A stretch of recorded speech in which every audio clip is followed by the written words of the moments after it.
నమస్తే VTV political channel కు స్వాగతం. తెలుగు సినిమా ఇండస్ట్రీని గజగజలాడించిన పైరసీ వీరుడు ఐబొమ్మ రవి ప్రస్తుతం తెలుగు రాష్ట్రాల్లో హాట్ టాపిక్ గా మారాడు. ఇటీవల ఇతన్ని అరెస్ట్ చేసిన పోలీసులు మూడోసారి సైబర్ క్రైమ్ పోలీసుల కస్టడీకి అప్పగించారు. 12 రోజుల పాటు అతన్ని విచారించేందుకు నాంపల్లి కోర్టు అనుమతి ఇచ్చిన సంగతి తెలిసిందే. విచారణలో రవి పలు ఆసక్తికర విషయాలను వెల్లడించాడు.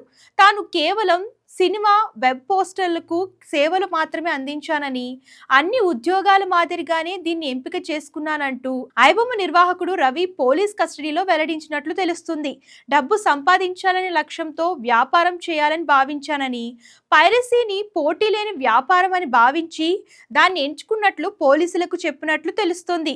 ఈ మేరకు రెండో రోజు అంటే శుక్రవారం కస్టడీలో వెల్లడించాడు. ఇక పలు ప్రశ్నలకు పొంతనలేని సమాధానాలు ఇవ్వడం, పూటకో కొత్త విషయం చెబుతూ తాను అమాయకుండంటూ పోలీసులకు బురిడి కొట్టించే ప్రయత్నం చేస్తున్నాడంటూ అధికారులు చెప్తున్నారు. సో ఇంతకీ ఐబొమ్మ రవి గురించి మీకు ఏమనిపిస్తుందో కామెంట్ రూపంలో తెలియజేయండి. ఇలాంటి లేటెస్ట్ న్యూస్ కోసం మన ఛానల్ ఫాలో అవ్వడం, సబ్స్క్రైబ్ చేయడం మర్చిపోకండి.